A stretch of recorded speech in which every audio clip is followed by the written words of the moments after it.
Mister Sivaguru இருக்காருங்களா? கொஞ்சம் இருங்க, register பார்த்து சொல்றேன். நீங்க யார் சார்? சிவகுரு நீங்க யாருமே இல்ல. இல்லீங்களா இல்ல சொல்ல மாட்டீங்களா? இல்லன்னா வேற வேலையை பார்த்துட்டு போக வேண்டியதானே.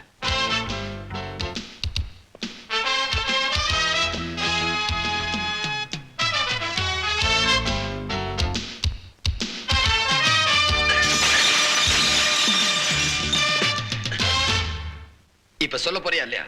Room number 405 sir.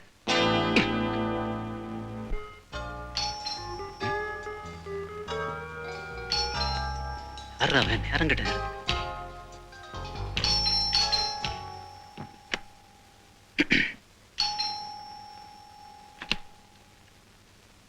சார் உள்ள வாங்க சார்.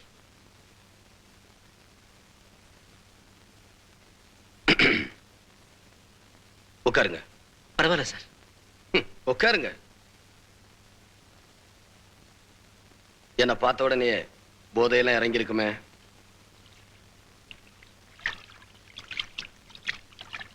பாத்ரூம்ல யார் இருக்கா? யாரு இல்ல சார். யார்? இந்த புடவையில நீங்க கட்டிக்கிறதுக்கா? சார் அது இது வந்து உங்க ஒய்ஃப் உள்ள இருக்காங்களா? இல்ல சார். விபச்சாரத்தை தடுக்க வேண்டிய இன்ஸ்பெக்டர் விபச்சாரம் பண்றீங்க. பரவாயில்ல, இதை விட பெரிய தப்பெல்லாம் பண்ணிருக்கீங்க. இது ரொம்ப சாதாரணம். மறந்துட்டீங்களா? 3 வருஷத்துக்கு முன்னால தங்கச்சியை காணோம்னு கம்ப்ளைண்ட் கொடுத்தாரு ஒருத்தர். நீங்க எந்த ஆக்ஷன் எடுக்காம அவர் அலைய விட்டீங்க. ஒரு நாள் ஸ்டேஷனுக்கு வந்த அவரு திரும்பி வீட்டுக்கே போகல. ஆனா அவர் எங்க போயிருப்பாருன்னு உங்களுக்கு தெரியும் இல்லையா மிஸ்டர் சிவகுரு? சார் எனக்கு தெரியாது சார். சத்தியமா எனக்கு தெரியாது சார். அவர் ஸ்டேஷனுக்கு வந்தாரு போனாரு, அதுக்கப்புறம் என்ன ஆனாருன்னு எனக்கு தெரியாது சார். இப்ப மதுமயக்கத்தில் இருக்கீங்க. நான் ஈவினிங் வரேன், அப்ப தெளிவா சொல்லுங்க. See you.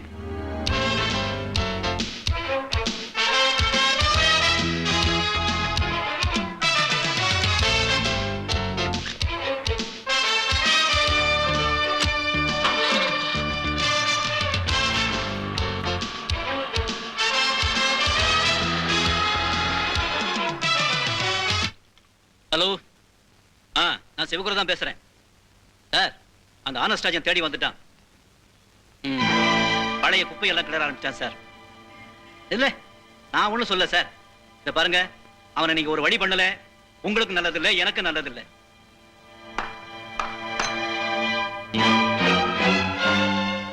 சிவகுரு சார், உங்க நடிப்பு ரொம்ப பிரமாதம். போலீஸ்காரன் புத்திய போலீஸ்காரங்கிட்டே காட்டிட்டீங்க. இனிமே உண்மையை மறைக்க முடியாது.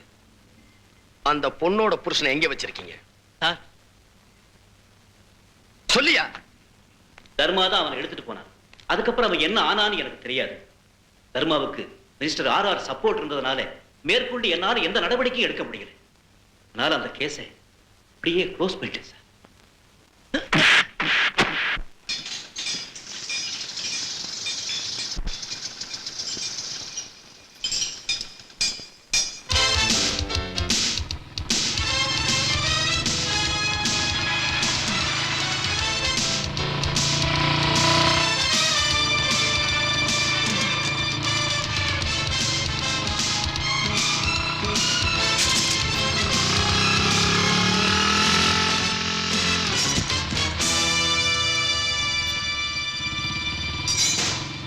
சார் விட்டுருங்க, விட்டுருங்க சார். எழுந்துடா. யாருக்கிட்ட தப்பா நினைச்சுக்காதீங்க சார். புது பசங்க, அதான் உங்களை யாருன்னு தெரியாம. அப்போ உன் பழைய ஆளுங்களுக்கு என்ன நல்லா தெரியுமா? ஆடா என்ன சார் இப்படி கேட்டுட்டீங்க? உங்களுக்கு தெரியாத தமிழ்நாட்டில் இருக்க முடியுமா என்ன? இவனுக்கு தப்பா பிறந்த பசங்க. ஏன் தர்மா, நான் டியூட்டியில் இல்லாதப்போ பிசினஸ் ரொம்ப ஸ்ட்ராங் பண்ணிட்டியா? எது கள்ளச்சார பிசினஸ் தானே சொல்றீங்க? ஆட அந்த கழுதியை தலைமுடிக்கிற மாலாச்சு சார். அடியெல்லாம் நிறைய வச்சிருக்க. அரசியல்வாதிகளோட பழகி அவங்கள மாதிரியே ஆயிட்டேன் சார். பதவி போன அப்புறம் கூட 10 பேர் கூட இல்லைன்னா பைத்தியம் முடிச்ச மாதிரி இருக்கும் பாருங்க. அதே போலதான் நானும் தொழிலை விட்ட பிறகு கூட இந்த தொல்லையெல்லாம் கூட வச்சிருக்கேன் பாத்தீங்களா? அப்படின்னா இன்ஸ்பெக்டர் சிவகுருவும் உனக்கு பெரிய தொல்லை தான் இல்லையா தர்மா? எந்த சிவகுரு சார்? நேத்து உன் கூட போன்ல பேசினத அதுக்குள்ள மறந்துட்டியா? அடட, அந்த ஆளை சொல்றீங்களா? அந்த ஆள் நிஜமாவே தொல்லதான் சார். சாதாரண கான்ஸ்டபிளா இருந்தான். தெரிஞ்சவங்க கைய காலை பிடிச்சி இன்ஸ்பெக்டர் ஆக்கி விட்டேன். இதுக்கு மேல ப்ரமோஷன் உயிர் எடுக்கிறான். அப்போ உங்க 2 பேருக்கும் உயிரை எடுக்கிறதுல தான் தொடர்றேன். சார், அவனை பத்தி தெரிஞ்சுக்கலான்னு தானே இங்க வந்திருக்கீங்க. எதையும் தெரிஞ்சுக்கிறதுக்காக வரல, எல்லாம் தெரிஞ்சுதான் வந்திருக்கேன். என்கிட்ட உண்மையை சொல்லல, அரெஸ்ட் பண்ணுவீங்க. நீங்க திரும்ப உங்க டியூட்டியில் ஜாயின் பண்றப்ப தெரியும் உங்களால எனக்கு தொல்லை வரும்னு. சார், என்ன மாதிரி திருந்தி வாழ ஆட்களுக்கு தொல்லை கொடுக்கறதுனால தான் நாட்டில் எவனுமே திருந்த மாட்டான். ஒன்று சொல்லவா, தப்பு பண்றவங்க அதிகமாகிறது காரணமே உங்க டிபார்ட்மெண்ட் தான். ரொம்ப புத்திசாலித்தனமா பேசுற. நிஜமாவே நான் புத்திசாலி தான். நீங்க அரெஸ்ட் பண்ணுவீங்கன்னு தெரிஞ்சுதா முன்ஜாமீன பின் பாக்கெட்ல வச்சிருக்கேன்.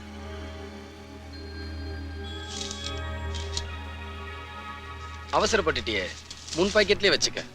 இப்ப நான் உன்னை அரெஸ்ட் பண்ண வரல, சீக்கிரமே அரெஸ்ட் பண்ணுவேன்னு சொல்லிட்டு போக வந்தேன்.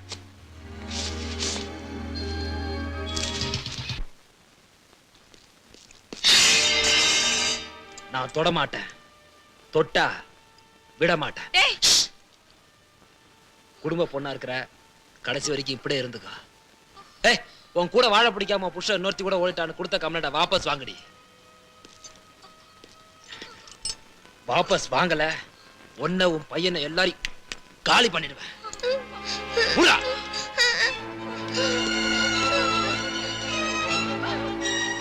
அழுவாதீங்க அத்தை. குற்றவாளி மிரட்டதை பார்த்தா இந்த கேஸ்ல ஒரு நேர்மையான அதிகாரி நுழைஞ்சிருக்காருன்னு அர்த்தம். வணக்கம் சார். வணக்கம். டேய், போய் கூல் ட்ரிங்க்ஸ் கொண்டு வாடா. என்ன மரியாதையெல்லாம் பலமா இருக்கு? நீங்க கொடுத்த ஐடியா. ஆமா, தர்மா எங்க? வெளியே போயிருக்காரு. வெளியூர் போயிருக்காரு. ஆ? இவன் கொஞ்சம் புதுசு சார், அதான் இப்படி குழப்பறான். எப்போ வருவாரு? வந்துருவார் சார். ம்ஹும். நான் வெயிட் பண்றேன். சார், உங்களை ஆனஸ்ட் ராஜ் தேடிட்டு வந்திருக்கார். ச்சே, எதுக்கே அந்த ஆள் சும்மா வந்துகிட்டு இருக்கான்? அந்த ஆளை பார்த்தா ஏடா கூட தான் பண்ணிடுவேன். வாயங்க, நான் இல்லைன்னு சொல்லு போ. சரி சார், இரியா, அவர் வெளியே போயிருக்காரு, ராத்திரிக்கு தான் வருவாருன்னு சொல்லு. சொல்லிடுறேன் சார். ஜாக்கிரதை.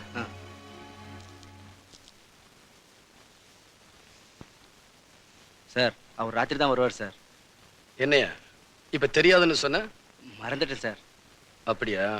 ம்.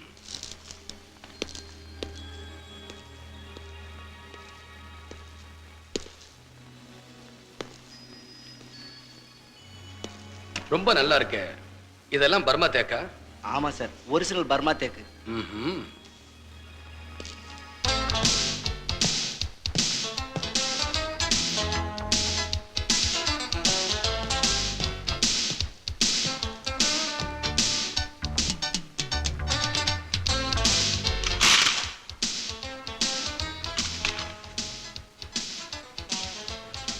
என்னப்பா, யாருமே புழங்குறது இல்லையா? இல்லைங்க.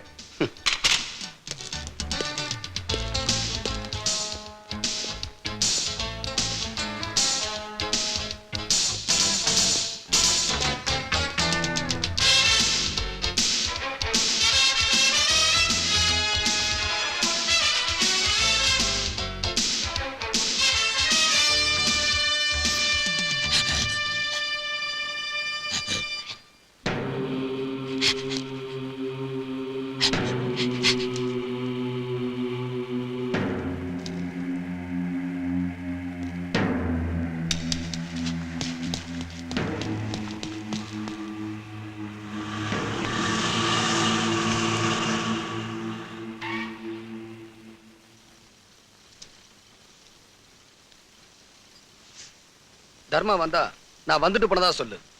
சரிங்க சார். டானே, கமான்.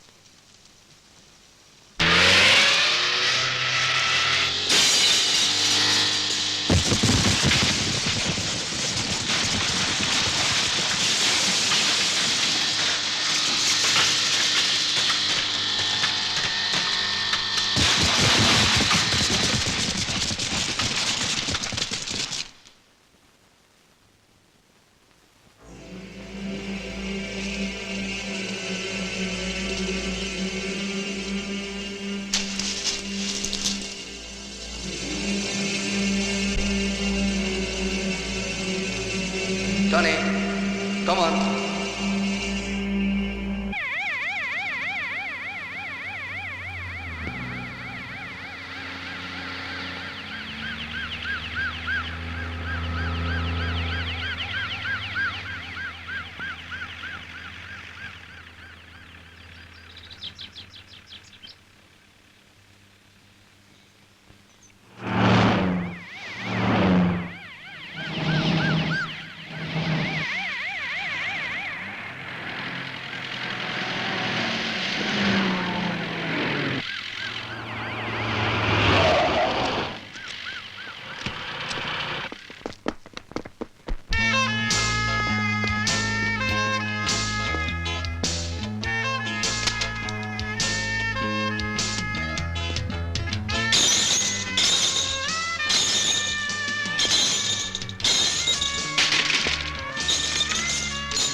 மார்க். Yes sir. இங்க எடுங்க.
சார் மொத்தம் எத்தனை பேரை கொலை செஞ்சிருக்காங்க? இன்னும் வேலை முடியல, தொடர்ந்து இடிச்சுக்கிட்டு இருக்காங்க. முடிஞ்சதுக்கு பின்னாலதான் எத்தனை பேர் கொலை செய்யப்பட்டிருக்காங்கன்னு உறுதியா சொல்ல முடியும். சார், இந்த கொலைகளை பத்தி நீங்க என்ன நினைக்கிறீங்க? மனிதாபிமானம் இல்லாத செயல். இப்போதைக்கு இவ்வளவுதான் சொல்ல முடியும். தர்மாவை அரெஸ்ட் பண்ணிட்டீங்களா சார்? அவன் தப்பிச்சுட்டான். அவனோட ஆட்களை அரெஸ்ட் பண்ணியிருக்கோம். அவங்க கிட்ட இருந்து தகவல் ஏதாவது கிடைச்சதா? அரெஸ்டானவங்க எல்லாருமே அவங்கிட்ட புதுசா வேலைக்கு சேர்ந்தவங்க. அவங்க கிட்ட இருந்து தேவையான எந்த தகவலும் இதுவரைக்கும் எங்களுக்கு கிடைக்கல. கூடிய சீக்கிரம் கிடைக்கும். கொலைகளுக்கு அரசியல் பின்னணி இருக்கும்னு நினைக்கிறீங்களா? இருக்கலாம். இதுக்கு முன்னாடி நடந்த சில கொலைகளுக்கு அரசியல் பின்னணி இருந்ததால உங்க டிபார்ட்மெண்ட்ல சீரியஸ் ஆக்ஷன் எடுக்காம இருந்துட்டாங்க. அதே மாதிரி இந்த கேஸ் ஆயிடுமா சார்? நடந்து போன தப்புகளுக்கு எங்க டிபார்ட்மெண்ட்டை மட்டும் ஏன் சார் குறை சொல்றீங்க? நீங்க மட்டும் என்னவா? உங்களுக்கு வேண்டாத கட்சிக்காரங்க சம்மந்தப்பட்டிருந்தா கிளின்னு கிழிச்சு பெருசாக்கிடுவீங்க. வேண்டிய கட்சிக்காரங்க அந்த விவரங்களை சரியா எழுதாமலே அமைக்கிடுவீங்க. சொந்த விருப்பெல்லாம் இதுல காட்டக்கூடாது.